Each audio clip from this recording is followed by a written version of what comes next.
Entonces va a ser uno de los procesos. El otro proceso, voy a agarrar mi otra transacción y la voy a ejecutar. La voy a ejecutar en otro proceso. Entonces, cada una de estas consultas vendrían a ser un proceso, ¿ya? Fíjense que la transacción 1, esta transacción 1, lo que hace es transferir 2,000 pesos de la cuenta número 2 a la cuenta número 1. Y la transacción 2 está transfiriendo 3,000 pesos de la cuenta número 2 a la cuenta número 1. Entonces, ambas transacciones están accediendo a la misma tabla, a los mismos datos. Y vamos a tener otro proceso en el que vamos a ejecutar esta consulta. Entonces, nueva consulta. ¿Sí? De esta manera vamos a simular varios usuarios que están accediendo a la base de datos simultáneamente.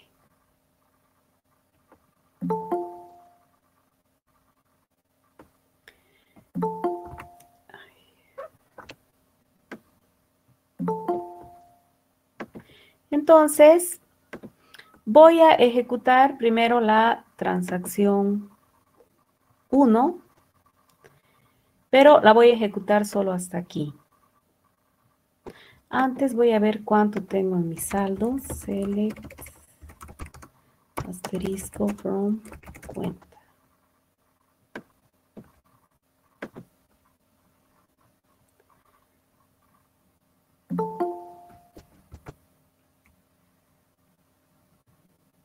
Ya. Entonces, voy a ejecutar solamente hasta aquí. Fíjense, bueno, esto no necesito. Fíjense que aquí lo que estoy haciendo es leer el saldo de la cuenta 2 y he omitido el detalle de los ifs y demás, porque lo que quiero ver es solamente el tema de los bloqueos y las esperas, ¿ya? Entonces he omitido esa parte de validación. Entonces aquí ejecuto mi transacción T1, que va a ver el monto que hay en la cuenta y le va a restar los 2,000. Entonces voy a ejecutar y se ha ejecutado hasta ahí, pero todavía no he hecho el commit, tampoco he hecho el resto de la transacción, ¿no? Entonces ahora voy a irme a la otra transacción y también la voy a tratar de ejecutar. Entonces voy a tratar de hacer esto. ¿Y qué es lo que va a pasar? Se ha quedado en espera, ejecutando consulta, dice. ¿Por qué se ha quedado en espera?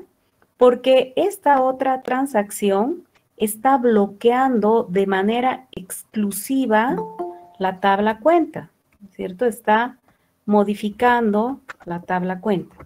Entonces, por eso es que el otro proceso se ha quedado en espera, ¿sí? Fíjense que el proceso que se ha quedado en espera es el 53, ¿ya? Y el número de proceso de la transacción, no es este.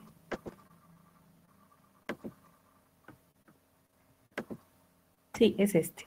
El código de hemos ejecutado hasta acá esta transacción, no se olviden. Se ha ejecutado hasta este punto, ¿no? Entonces ahora vamos a hacer esta consulta. Voy a cerciorarme de que usemos, bueno, ahorita estamos en la base de datos del banco, o sea que no va a haber problema, pero para asegurarme cuando puedo usar useBD banco, aunque como les digo en este momento no sería necesario, ¿no? Entonces voy a ejecutar esto. ¿Y qué va a pasar? Como la tabla cuenta está siendo bloqueada, este proceso también se va a quedar en espera. Este proceso es el 59. Entonces, fíjense que el proceso 59 y el proceso 53 están en espera, se han quedado en espera. Ahora vamos a ver algunos algunas herramientas que tiene el gestor de bases de datos, SQL Server, para que nosotros veamos qué es lo que está pasando con nuestras consultas. Entonces, por ejemplo, podemos ver el sys process, ¿no? Ver qué procesos están bloqueados.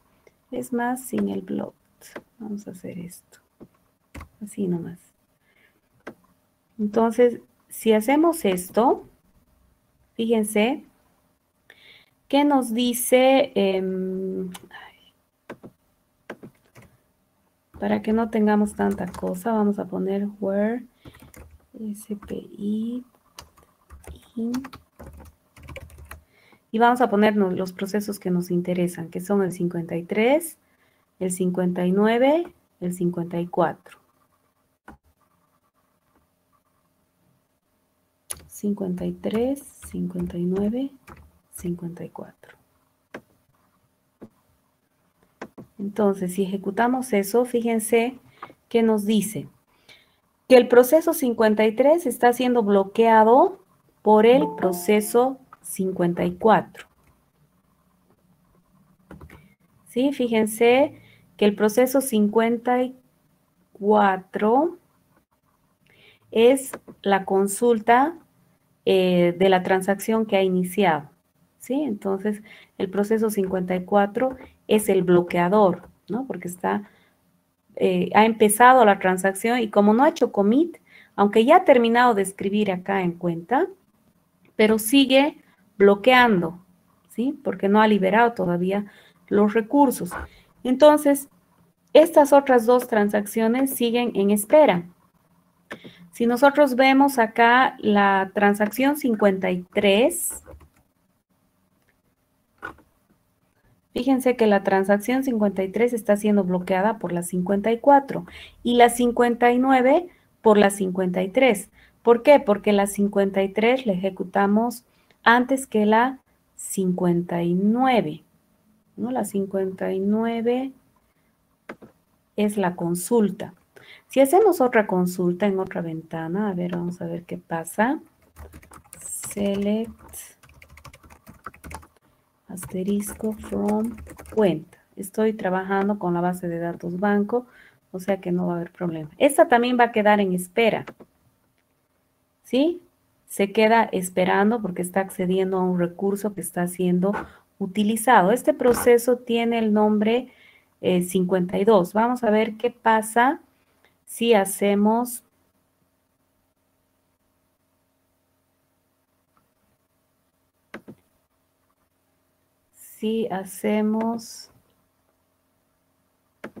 vamos a poner acá el proceso 52 más, que es el último.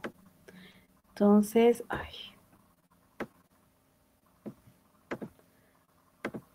ejecutamos esto y vemos que nos dice que el proceso 52 está siendo bloqueado por el 53, el 53 por el 54, el 54 no está siendo bloqueado por nadie, por eso tiene 0, y el 59 está siendo bloqueado por el 53. ¿No? Entonces, aquí el usuario puede ver qué procesos están bloqueando, a qué otros procesos. Fíjense que aquí me está diciendo el recurso por el que estamos esperando, es la base de datos 11, y esto tiene que ver, estos datos que vienen a continuación tienen que ver con la tabla y demás, ¿no? Aquí la fecha, 24 de junio del 2020, ¿no? Y fíjense, hay un montón de datos, ¿no? Que bueno, hay que ver la documentación del SQL Server también para ver qué significa, ¿no? También podemos ver el buffer. Imagínense que yo estoy trabajando con una base de datos grande y tengo 500 usuarios que están trabajando sobre esta base de datos. Yo soy la administradora. Entonces, tengo un problema de esperas, ¿no? Hay personas que se me quejan que están esperando. Entonces, yo puedo ver qué es lo que está pasando y puedo ver qué tipo de operaciones han realizado esas personas. Entonces, yo puedo ver el buffer de todos esos procesos. Entonces, en este caso, mis procesos son el 53, el 59, el 54 y el 52. Entonces voy a hacer correr todo en uno para que se vea. Entonces fíjense que acá yo tengo cuál es la operación que se ha realizado, ¿no? Entonces aquí yo sé que esta es la transacción T2, ¿no? Es la transacción que está esperando. Acá en el buffer tengo la operación, esta es la consulta que he hecho, que es del proceso 59. Este es el buffer del proceso 59. Este es el buffer del proceso 54, que es la otra transacción. Y este es el buffer del proceso 52, que es la última transacción que hemos, la última sentencia que hemos ejecutado. Entonces, todas se quedan en espera, ¿no? Entonces, yo tengo ese tipo de comandos que me ayudan a ver qué es lo que está pasando en mi base de datos, ¿ya? Eso es un poco lo que hoy día vamos a ver y vamos a entender más o menos cómo utilizar esta información, ¿ya? Entonces, aquí hay un ejemplo que está en las presentaciones, que es más o menos lo mismo que hemos hecho, ¿no? Tener un proceso 1, un proceso 2, que lo ejecuto hasta antes del commit, y entonces el resto de las transacciones no pueden trabajar el otro proceso no va a poder trabajar porque no he liberado mis recursos, porque no he llegado a hacer el commit, ¿no? Entonces aquí vemos que podemos saber qué proceso bloquea a qué otro proceso, y también podemos ver, esto no les he mostrado.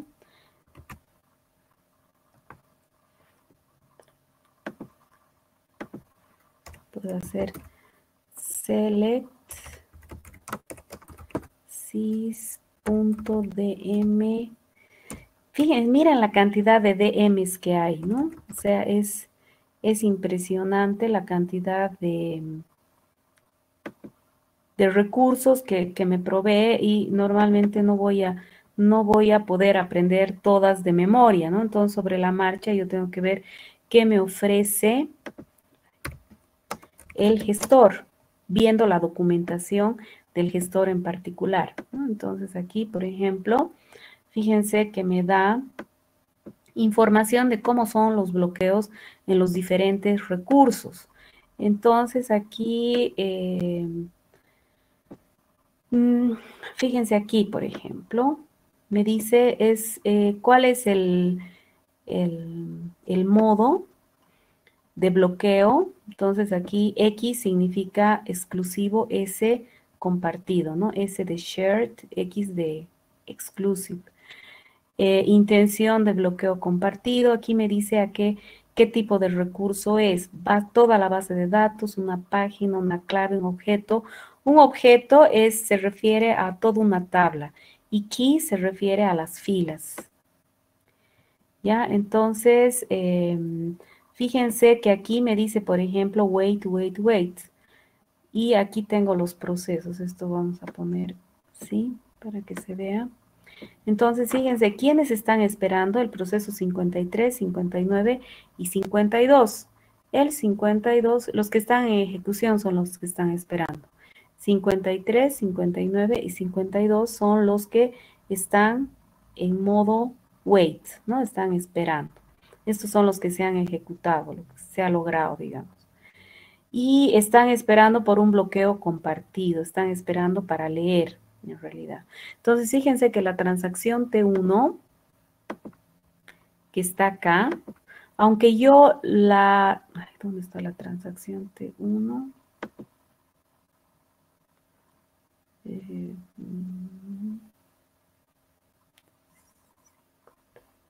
Esta creo, no.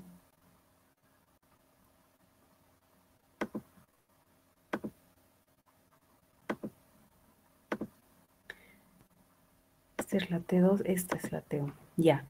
Fíjense que la transacción no. T1. Esta es la...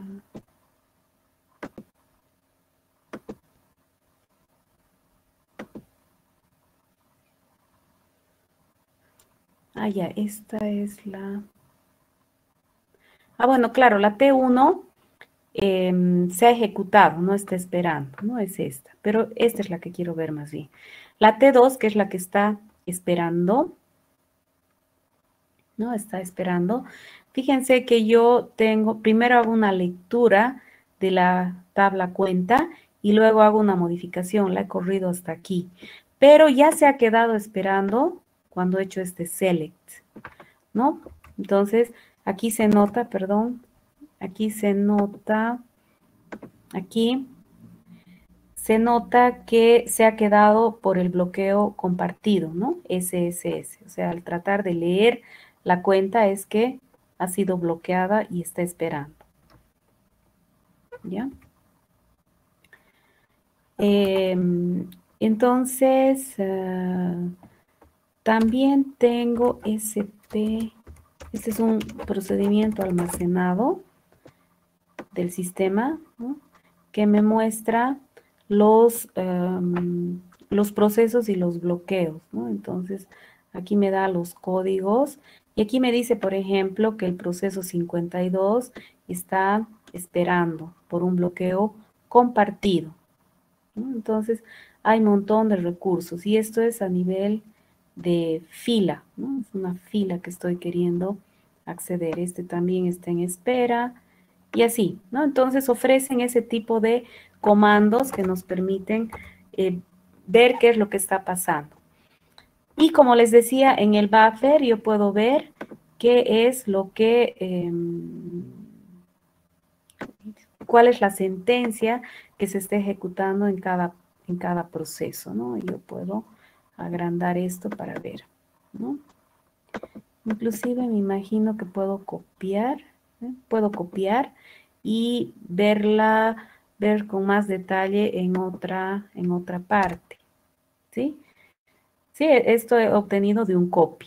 Entonces, eso son herramientas que me provee el gestor para trabajar, ¿no? Para identificar procesos que están bloqueando a otros y tomar medidas.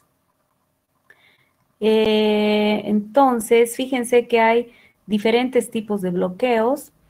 Yo aquí les he puesto solo los que nosotros hemos usado, el exclusivo y el compartido, que son los estándar, pero SQL Server he visto que maneja también otro tipo de bloqueos, que yo los puedo poner explícitamente incluso si es que quiero, ¿no? Pero lo importante acá es entender todos esos conceptos que habíamos visto. Aquí tenemos otro ejercicio que es el que ustedes tenían que hacer. Tengo dos tablas, alumno empleado, tengo un proceso, otro proceso y otro proceso. Si ejecutamos los tres procesos, vemos que, por ejemplo, a ver, si analizamos esta transacción, estamos viendo que va a actualizar los datos de empleado que están entre los alumnos. En otras palabras, va a borrar de empleados a todos aquellos que son alumnos, ¿sí? Entonces, va a modificar empleado y va a leer alumno. Entonces, si yo hago una consulta sobre alumno, me va a permitir porque va a ser un bloqueo compartido. Pero si hago una consulta sobre empleado, me va a bloquear porque empleado está siendo modificado. Entonces, esta transacción va a modificar de manera exclusiva, va a bloquear de manera exclusiva los datos de empleado y de manera compartida los datos de alumno. Esta sentencia va a trabajar de manera compartida con alumno y esta también de manera compartida, pero esta va a tener que esperar porque empleado está con bloqueo, va a estar con bloqueo exclusivo. Entonces, si ejecutamos este proceso hasta acá y no llegamos a hacer el commit, entonces P2 va a leer sin problema, pero P3 se va a quedar esperando, ¿no? Entonces, eso es lo que les muestro acá, que me imagino que han leído. Y acá les muestro cómo se ve esta tabla, ¿no? Que guarda información de los bloqueos. y las transacciones. Entonces acá vemos que el proceso 54 está esperando y el proceso 52 y 59 no están esperando, ¿no?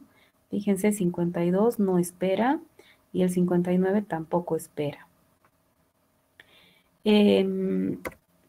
Vean también que si vemos sysprocess, vemos que el proceso 52 está siendo bloqueado por el 54 está siendo bloqueado por el 52. Pero el 52 y 59 no están siendo bloqueados, han terminado sin problema. Si ejecutamos el commit, o sea, fíjense, aquí está mejor. Si nosotros ejecutáramos el commit y hacemos esto, vamos a ver cómo cambia la misma consulta. Antes, cuando estaba en pleno bloqueo, nos sale esto, que el proceso 54 está esperando, ¿sí? Y acá ya nos sale, ya no hay esperas, ¿no? Ya no nos muestra esperas. Aquí nos muestra que tenemos esta transacción. Aquí se nota que esta es una transacción activa. En cambio, aquí ya no hay transacciones, ¿sí?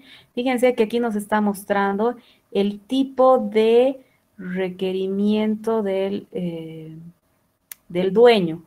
Entonces, este es un área de trabajo de una transacción, área compartida de transacciones, ¿no? Entonces, acá estas transacciones están activas. Acá, viendo los procesos, vemos que el proceso 52 bloquea al proceso 54, pero una vez que hacemos commit, ¿sí? El commit que nos faltaba, entonces ya no hay bloqueos, ¿no? Entonces esto significa que no hay bloqueos. Este es el ejemplo que acabamos de hacer en vivo, ¿no? Es este que hemos hecho en SQL Server. Y ya hemos visto cómo funciona, ¿no? Pero aquí les he hecho capturas que ya les he mostrado, pero de repente aquí como está con colores, van a entender mejor. Entonces aquí he hecho una consulta a procesos y aquí una consulta a los bloqueos de las transacciones, ¿no? Entonces es la misma información que la vemos desde diferentes ángulos. Entonces el proceso 51 bloquea al 57, el 57 bloquea al 58. Este es el buffer del proceso 57. Hacemos doble clic aquí, copiar y podemos ver si es la consulta exactamente que está siendo utilizada. Entonces imagínense que ustedes son administradores de bases de datos y reciben reclamos de que hay una consulta, hay una aplicación que ha quedado en espera, que no puede terminar, que se ha colgado. Entonces yo, administrador, puedo recurrir a esto, ver qué procesos están bloqueando, ver el detalle de qué operación están realizando esos procesos, ¿no? Entonces eso lo puedo ver acá. Así no le tengo que preguntar al usuario y, o sea, el usuario de hecho no debe saber, ¿sí? En la aplicación no. Además son aplicaciones que pueden estar ejecutándose en un sistema, seguro se están ejecutando en un sistema en producción. Entonces son miles de consultas que hay en esos sistemas de producción, entonces yo no sé cuál es la que está teniendo el problema exactamente, cuáles son las que están bloqueando exactamente. Entonces puedo ver ese detalle acá, ¿no? Como les había mostrado, me vengo acá, ¿no? A la información del evento, clic derecho, copiar, ¿no? O seleccionar, etcétera, ¿no? En este caso copiar, y lo puedo ver en el blog de notas o en otra ventana, qué sé yo, poder entender qué es lo que está pasando para tomar decisiones y consultar a los implicados. Entonces decirles, mira, aquí estás haciendo una consulta sobre, tienes esta transacción que hace esto, ¿qué quieres que haga? ¿Quieres que la mate? ¿No? Entonces, puedo tener información exacta de lo que está pasando, ¿ya? Y puedo tener esta misma información, la estoy viendo ya a través de esta otra tabla, bloqueos de las transacciones, donde ya veo el detalle incluso a nivel de página, ¿no? De base de datos, página, aquí a nivel de fila, a nivel de tabla, etcétera.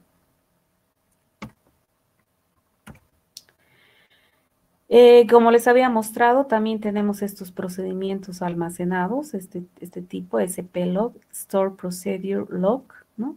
Que me muestra los bloqueos que hay. Entonces, ¿cómo hago yo para poder trabajar con un gestor de bases de datos a partir de la teoría que he visto? Tengo que usar, por ejemplo, aquí les estoy compartiendo este link.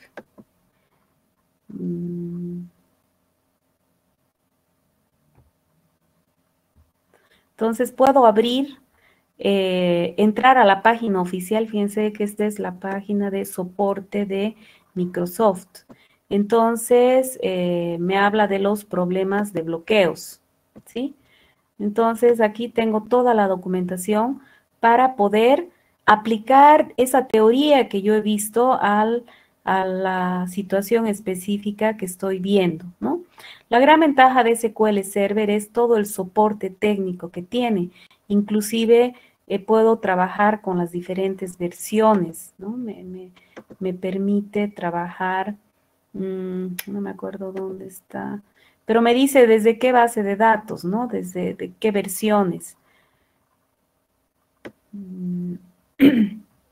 Y entonces acá tengo todo. Fíjense, porque por ejemplo tengo esta variable, trunk count, que me dice qué transacciones hay activas, ¿no? En realidad, sí, cuántas transacciones están activas. Tengo este tipo de variables con doble arroba, que son variables del sistema, ¿ya? Entonces ahí está toda la documentación, ¿no? Puedo tener, fíjense, aquí estaba, esto es, les mostré al otro grupo. Aquí tengo los bloqueos, tengo información de bloqueos, ¿no?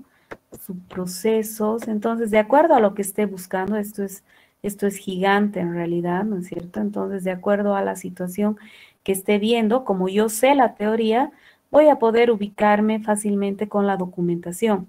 Fíjense que aquí habla de transacciones, entonces yo quiero ver cómo maneja transacciones SQL Server, entonces allá verifica, fíjense aquí está la propiedad ASI, le han llamado coherencia o correctitud, aislamiento, durabilidad, ¿no? Depende en qué esté, mi documentación está en español, ¿no? Control de transacciones, entonces me habla de todas las alternativas que tengo, confirmación automática, transacciones implícitas. Hay transacciones implícitas, por ejemplo, cuando yo hago un delete from tabla, esa es una transacción implícita, ¿no? Y las explícitas son las que pongo begin, end, etcétera. Entonces tengo toda la documentación como para que yo pueda ver qué es lo que hago. Por ejemplo, me recomienda usar try catch, ¿no? Que es para manejo de errores. Entonces, si yo tengo estoy trabajando con transacciones, me conviene usar try catch para tener mayor control de mi aplicación, para que mi aplicación sea más robusta y pueda tomar medidas ante una situación, ¿no? Por ejemplo, una situación de deadlock. Ahorita vamos a ver. Ay, perdón, no sé si tienen alguna duda.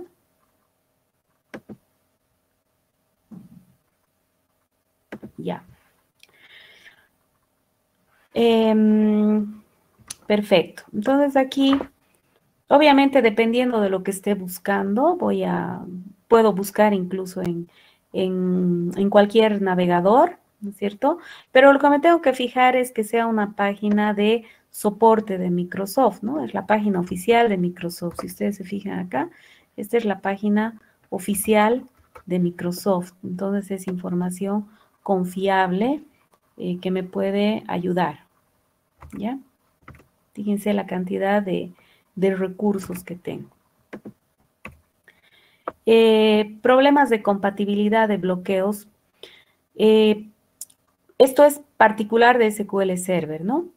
Cuando se tiene un bloqueo sobre una tabla o una fila y una transacción solicita bloqueo, se ve la compatibilidad de bloqueo, que es lo que ya hemos visto en realidad. Bloqueo compartido es compatible con bloqueo compartido, pero exclusivo no es compatible con nadie. O sea, a lo que se refiere con esto, si ustedes ven, esto es de la documentación, se refiere a que hay dos procesos o dos transacciones pueden tener bloqueo compartido sobre la misma área, pero una no puede tener bloqueo compartido y la otra exclusivo. A eso se refiere con compatibilidad de bloqueo, ¿no?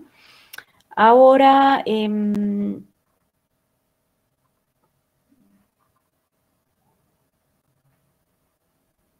ya, esto es lo que les quería mostrar. Si ustedes se fijan aquí en el...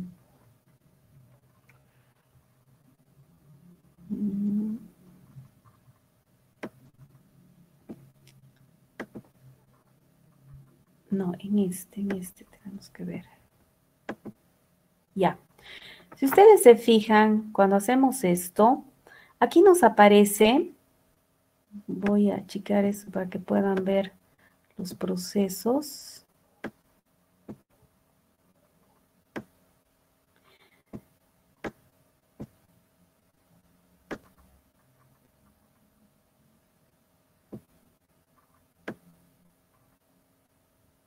Sí, estos son los procesos. Fíjense que los procesos que estamos ejecutando, digamos el 52, el 59, todos estos procesos tienen un bloqueo compartido de toda la base de datos. Esto es porque el SQL Server maneja de esa manera el tema de los bloqueos, va marcando bloqueos a nivel de base de datos, a nivel de página, a nivel de fila. Aquí vendría a ser la fila. ¿Ya? Entonces, ¿por qué hace esto? Lo hace justamente por esto. Si una transacción tiene bloqueo exclusivo sobre una tabla y T2 tiene bloqueo compartido sobre otra tabla, y hay otra transacción T3 que quiere bloqueo exclusivo de toda la base de datos, entonces el DBMS lo que va a hacer es ver a este nivel, ¿no? Hay una transacción que quiere bloquear toda la base de datos, entonces va a ver, y si hay S acá, quiere decir que hay otras transacciones que están trabajando en alguna parte de esta base de datos, y entonces no le va a permitir escribir. No le va a dar ese bloqueo exclusivo de toda la base de datos. Sí le va a dar un bloqueo exclusivo de otra tabla, por ejemplo. Entonces, la manera de verificar es esta. Marca como S para que si una transacción quiere bloquear de manera exclusiva toda, no le permite. Solo le va a permitir si nadie está trabajando con la base de datos, lo que querría decir que aquí no tendría ninguna S, o sea, la base de datos estuviera libre. Por eso es que aparece eso acá, ¿no? Pero esa es la manera en que maneja las cosas el gestor SQL Server.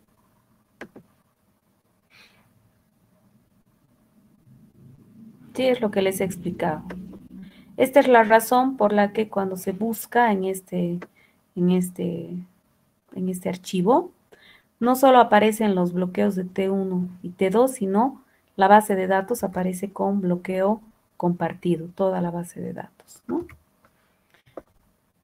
Si se fijan, es una forma inteligente de trabajar, porque si no, si un proceso quisiera un bloqueo exclusivo de toda la base de datos, tendría que ir a ver en todos sus bloqueos, bueno, tendría que ver qué bloqueos hay, ¿no es cierto? Al marcar esto ya es una protección automática, quiere decir que estamos trabajando con la base de datos, hay transacciones trabajando, entonces nadie puede tener bloqueo exclusivo sobre la base de datos, ¿no? Ahora, los deadlocks, ¿se acuerdan de los deadlocks? Que es un problema de la técnica de locking, que se deben a ciclos de espera, ¿no?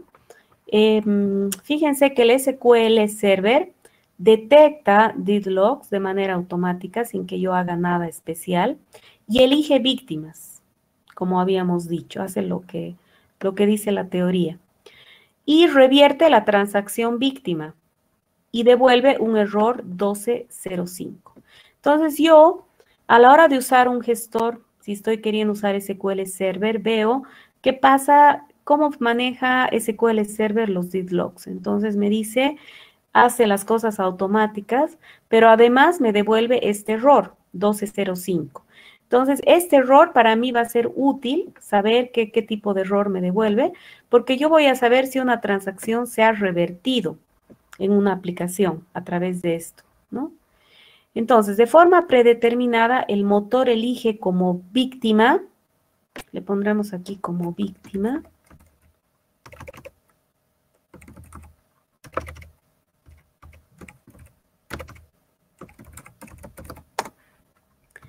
la sesión o la transacción cuya reversión, cuyo rollback, si quieren, resulta menos costoso.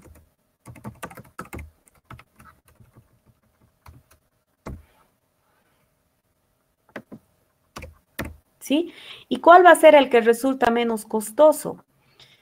El de la transacción que he ejecutado menos, digamos, ¿no? Si tengo dos transacciones, una se ha estado ejecutando por 1 hora y la otra se ha estado ejecutando 2 minutos, obviamente va a deshacer la que se ha estado ejecutando 2 minutos porque tiene menos que deshacer. Eso es menos costo. Si se ha estado ejecutando, la otra se ha estado ejecutando 2 horas, obviamente no la va a elegir como víctima porque el costo de deshacerla va a ser mayor. Además, el usuario, esto es lo que hace de manera predeterminada, ¿ya? Pero si yo administrador de bases de datos, sé que los procesos que sean ejecutados por tal usuario son de suma importancia y jamás pueden ser elegidos como víctimas, entonces lo que yo hago es elegir prioridad.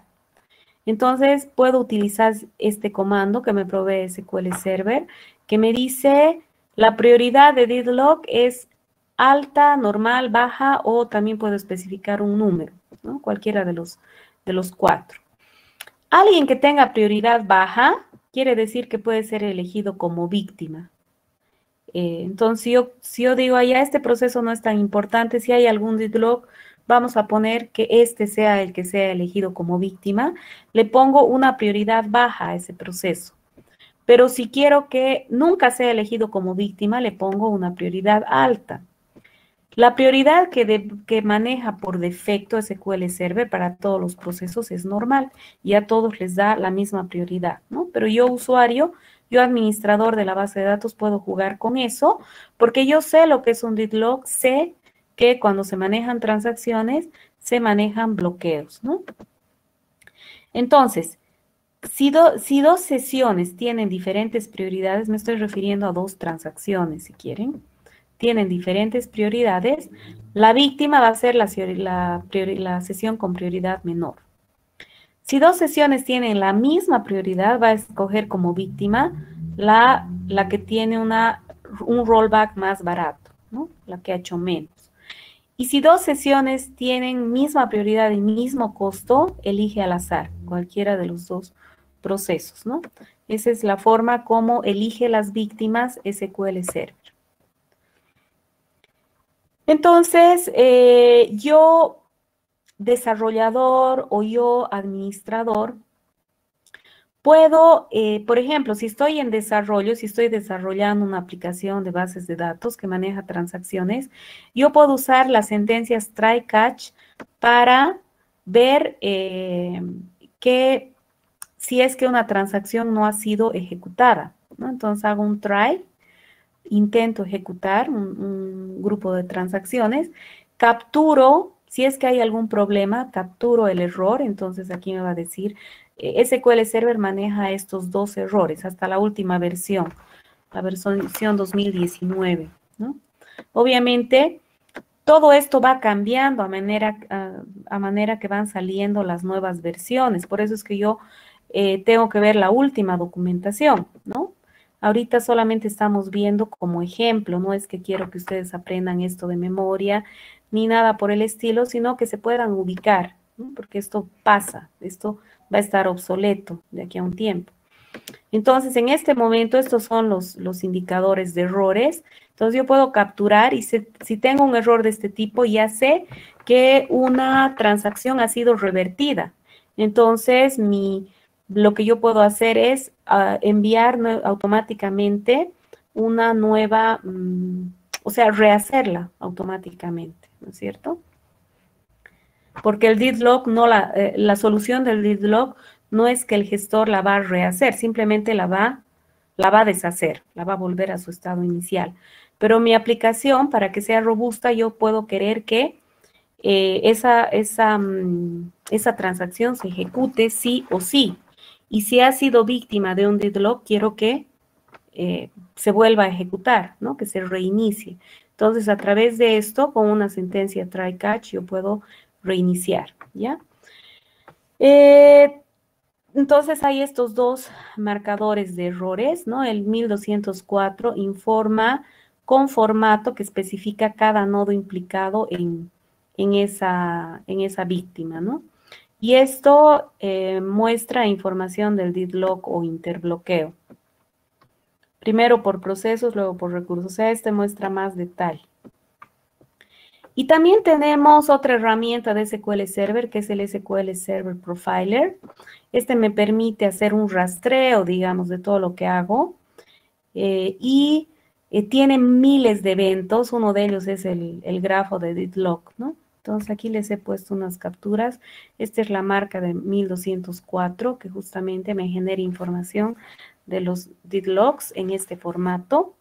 Fíjense, me da los procesos, ¿no? Les he marcado algunas cositas, el modo, ¿no? Hay un bloqueo exclusivo.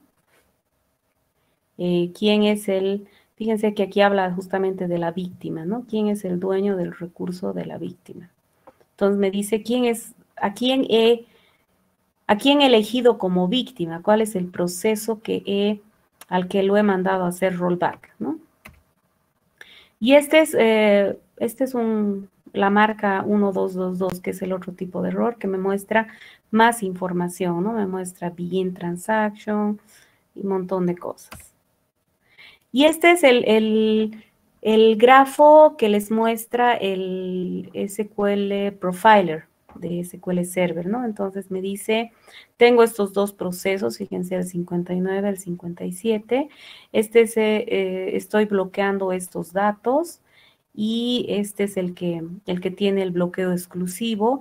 Este está queriendo hacer una modificación. Este es otro tipo de bloqueo que maneja SQL Server, ¿no? Entonces les da esa información.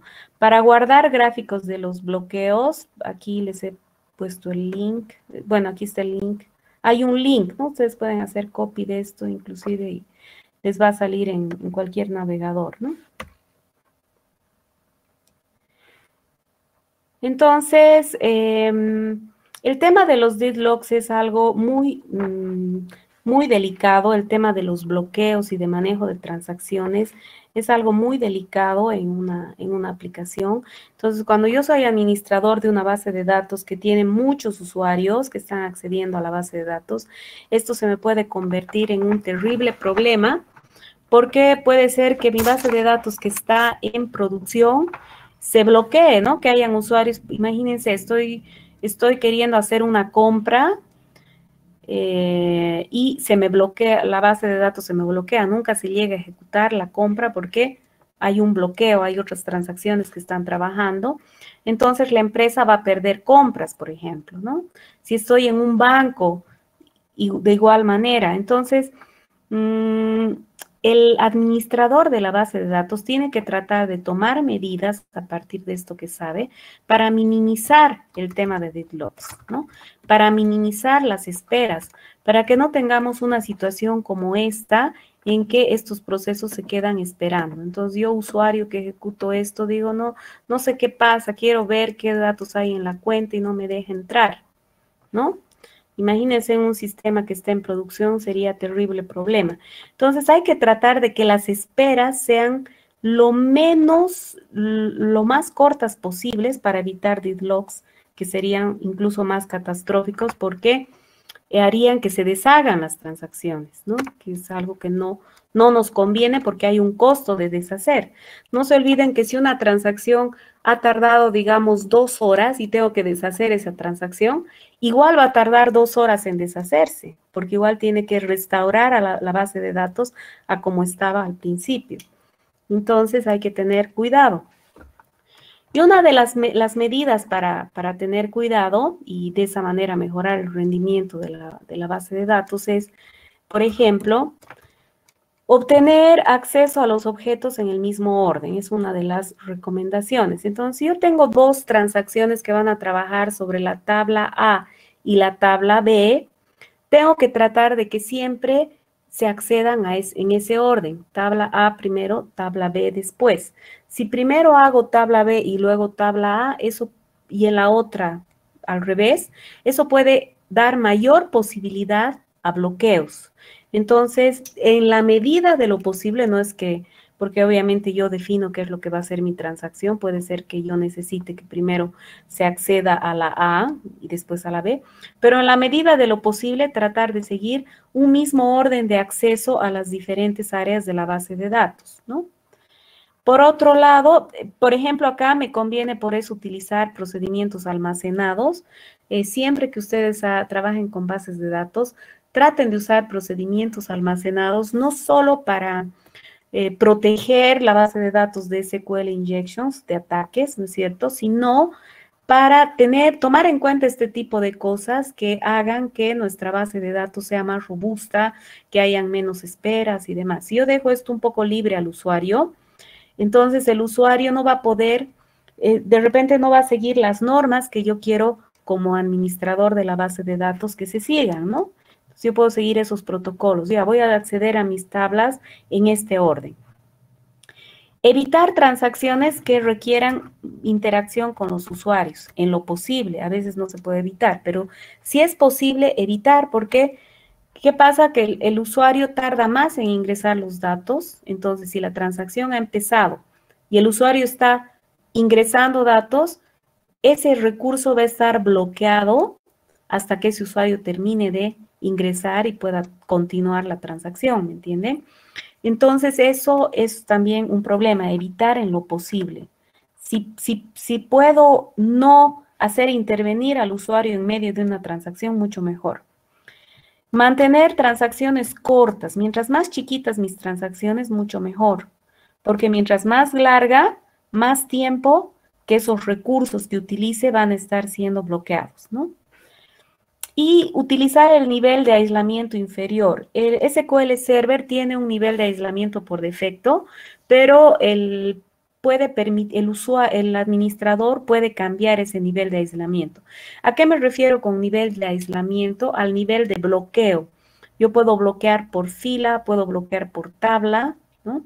Entonces, si el bloqueo es por fila, es mucho mejor porque hay menos probabilidad de bloqueos. Si yo bloqueo por tabla, si 2 transacciones quieren acceder a la misma tabla, entonces voy a tener el problema de que si uno está trabajando con una tabla, nadie más va a poder trabajar.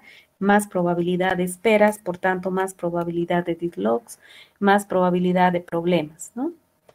Entonces, para eso, por ejemplo, el SQL Server me permite, hay comandos como, bueno, hay este tipo de comandos,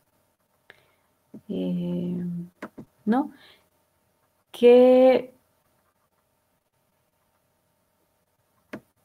para manejar filas por fila hay que usar este comando, ¿no? Read committed snapshots on, digamos, ¿no? Set read committed snapshot on.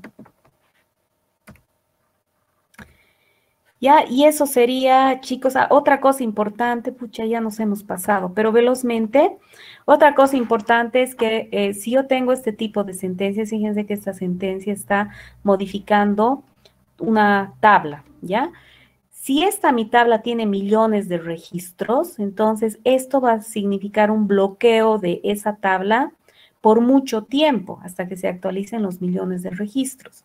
Entonces, lo que se recomienda es hacer actualizaciones por lote para que sean como pequeñas transacciones. En lugar de que sea una transacción gigante, voy a hacer unas pequeñas transacciones, cosa de que el recurso sea bloqueado solamente temporalmente y si hay algún problema, inclusive pueda hacer el rollback solamente de esa partecita y no de todo este monstruo, ¿no? De toda esta cantidad de datos.